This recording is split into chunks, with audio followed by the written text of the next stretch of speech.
ಮನಸ್ಸಿಟ್ಟು ಕಿವಿ ಕೊಡಿ. ನಿಮ್ಮ ಮನಸ್ಸಿಗೆ ನಿಮ್ಮಾಪ್ತನ ಪಿಸುಮಾತು. ಮನವೇ ನೀ ಅನಂತ ಆಕಾಶ.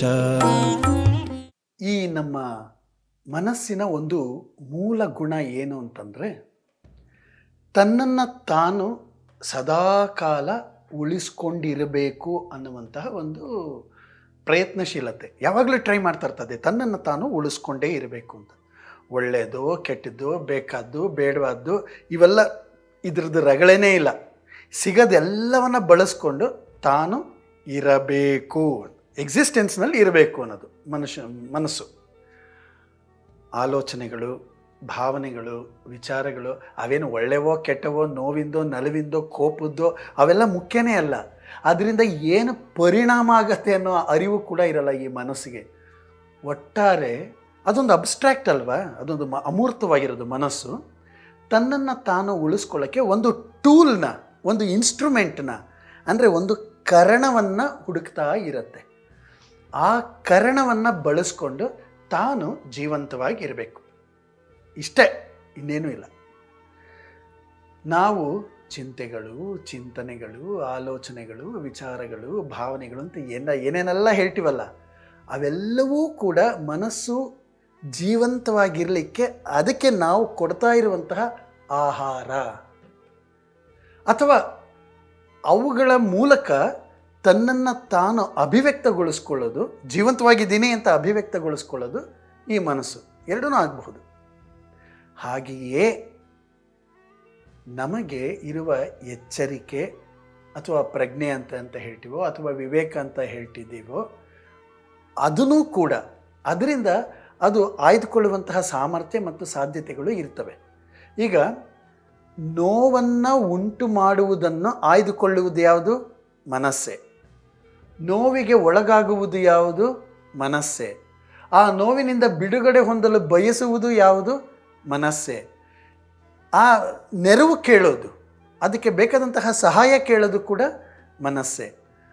ತಮಾಷೆ ಏನು ಗೊತ್ತಾ, ಆ ನೆರವನ್ನು ಬಳಸಿಕೊಳ್ಳದೆಯೇ ತಪ್ಪಿಸಿಕೊಳ್ಳುವುದು ಕೂಡ ಮನಸ್ಸೇ, ಅಥವಾ ಆ ನೆರವಿನಿಂದ ಗುಣಮುಖ ಆಗೋದು ಕೂಡ ಮನಸ್ಸೇ.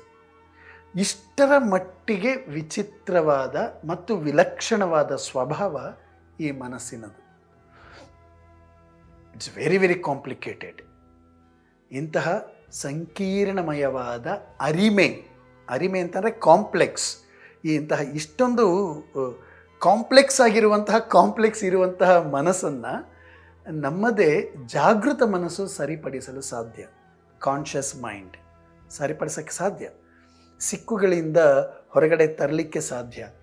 ನಾನಾ ಕಾರಣಗಳಿಂದ ನಾವು ಒತ್ತಡಕ್ಕೆ ಒಳಗಾಗಿರ್ತೇವೆ, ಸಂಘರ್ಷಗಳಲ್ಲಿ ಒದ್ದಾಡಿರ್ತೀವಿ, ಈ ಒತ್ತಡ ಪ್ರೆಷರ್ಗಳೆಲ್ಲ ಸಿಗಾಕೊಂಡಿರ್ತೀವಿ, ಸುಸ್ತಾಗೋಗಿರ್ತೀವಿ, ಭಯದಿಂದ ಹೆದರಿರ್ತೇವೆ. ಅಂದರೆ ಮನಸ್ಸು ತನ್ನ ಉಳಿವಿಗಾಗಿ ಹೋರಾಡಿಕೊಂಡು ಹೆಣಗಾಡಿಕೊಂಡು ಹೈರಾಣ ಆಗಿಬಿಟ್ಟು ಜಡ್ಡು ಬಿದ್ದೋಗಿರುತ್ತೆ. ಅದೊಂಥರ ಸಿಕ್ ಆಗೋಗಿರುತ್ತೆ. ಇದಕ್ಕೆ ಇರುವ ಒಂದೇ ಒಂದು ಪರಿಹಾರ ಏನು ಅಂತಂದರೆ ಕಾನ್ಷಿಯಸ್ ಮೈಂಡ್, ಅಥವಾ ನಮ್ಮ ಸ್ವಾಭಾವಿಕ ಜಾಗೃತಿಯನ್ನು ನಮ್ಮಲ್ಲಿಯೇ ಪುನಶ್ಚೇತನಗೊಳಿಸಿಕೊಳ್ಳುವುದು. ಅದು ನಾವು ರಿಟ್ರೀಟ್ ಮಾಡಿಕೊಳ್ಬೇಕು. ಅದನ್ನು ರೀವೈರಿಂಗ್ ಅಂತನ್ನೋದು, ಅದನ್ನು ಮಾಡಿಕೊಳ್ಬೇಕು. ಮನಸ್ಸಿನ ಆರೋಗ್ಯದ ವಿಷಯದಲ್ಲಿ ಯಾರಿಗೆ ಕನ್ಸರ್ನ್ ಇರುವವರು ಮರಿಲೇಬಾರ್ದಾಗಿರುವ ಮುಖ್ಯವಾದ ವಿಷಯ ಏನು ಅಂತಂದರೆ, ನಮಗೆ ಸ್ವಾಭಾವಿಕವಾಗಿರುವಂತಹ ಒಂದು ಜಾಗೃತಿ, ಒಂದು ಅವೇರ್ನೆಸ್ ಇದೆ ಅಂತನ್ನೋದು. ನಮ್ಮೆಲ್ಲರಲ್ಲಿಯೂ ಕೂಡ ಈ ಸ್ವಾಭಾವಿಕ ಜಾಗೃತಿ ಇದ್ದೇ ಇರುತ್ತೆ.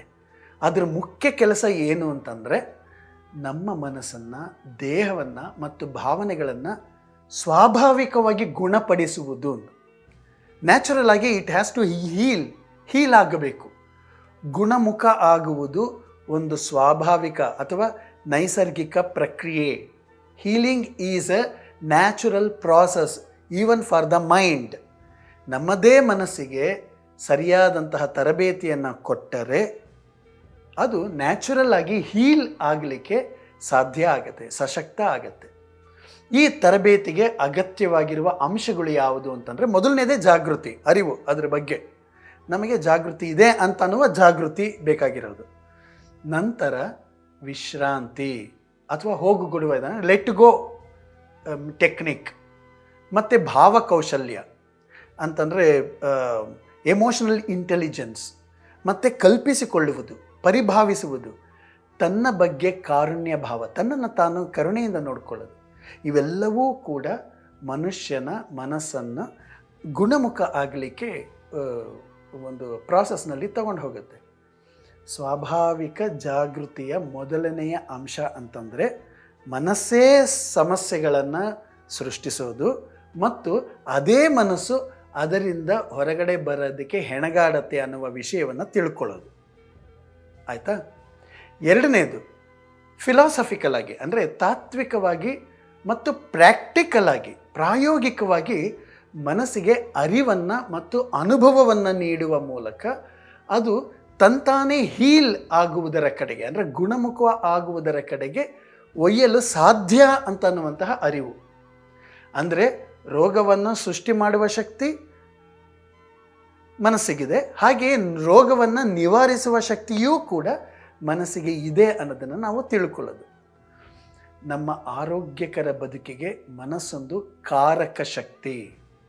ನಮ್ಮ ಮನಸ್ಸೇ ನಮ್ಮ ಅನುಭವಗಳನ್ನು, ನಮ್ಮ ಭಾವನೆಗಳನ್ನು ಮತ್ತು ಆಲೋಚನೆಗಳನ್ನು ಬೇರೆ ಬೇರೆ ರೀತಿಗಳಲ್ಲಿ ಗಮನಿಸುವುದು, ಗ್ರಹಿಸುವುದು ಮತ್ತು ವ್ಯಾಖ್ಯಾನ ಮಾಡೋದು, ಇಂಟರ್ಪ್ರಿಟ್ ಮಾಡೋದು ಕೂಡ ಅದೇ.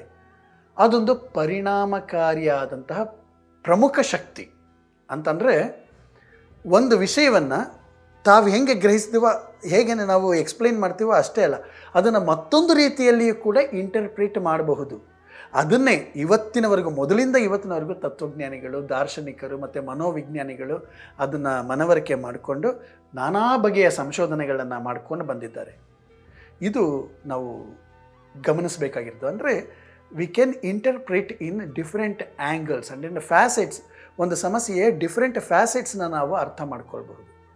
ಆಯಾ ಕಾಲದಲ್ಲಿ ಕಂಡುಕೊಂಡಿರುವಂತಹ ತರಬೇತಿಯ ತಂತ್ರಗಳೆಲ್ಲವೂ ಕೂಡ ಬದಲಾದ ಕಾಲಘಟ್ಟಗಳಲ್ಲಿ ರೂಪಾಂತರ ಆಗ್ತಾ ಬರ್ತವೆ.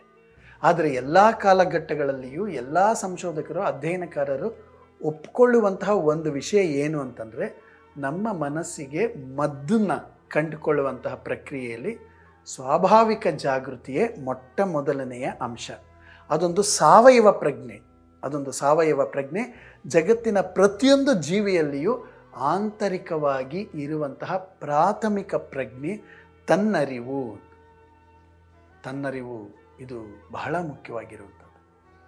ಈ ಸ್ವಾಭಾವಿಕ ಜಾಗೃತಿಯು ಒಂಥರ ಪೂರ್ವ ನಿರ್ಧಾರಿತವಾಗಿರಬಾರ್ದು ಅಥವಾ ಪಕ್ಷಪಾತವಾಗಿರಬಾರ್ದು, ಅನ್ಬಯಾಸ್ಡ್ ಆಗಿರಬೇಕು.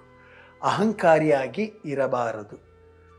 ಅಹಂಕಾರಿಯಾಗಿರಲಿಲ್ಲ ಅಂತಂದರೆ ತನ್ನರಿವಿನ ಪ್ರಜ್ಞೆ ಅಲ್ಲಿಗೆ ಮನಸ್ಸಿನ ಆರೋಗ್ಯದ ಕಡೆಗೆ ಮುಖ ಮಾಡಿಕೊಂಡಿದೆ ಅಂತಲೇ ಅರ್ಥ.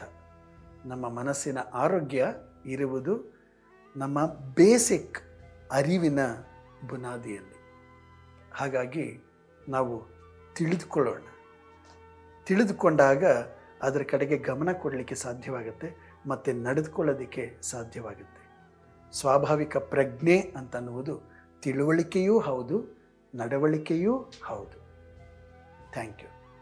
ಮನಸ್ಸಿರುವವರಿಗೆ ಮಾನಸಿಕ ಸಮಸ್ಯೆಗಳು ತಪ್ಪಿದ್ದೇನಲ್ಲ, ಹೃದಯ ಇರುವವರಿಗೆ ಭಾವನೆಗಳ ತೊಳಲಾಟವು ಕೂಡ ತಪ್ಪಿದ್ದೇನಲ್ಲ.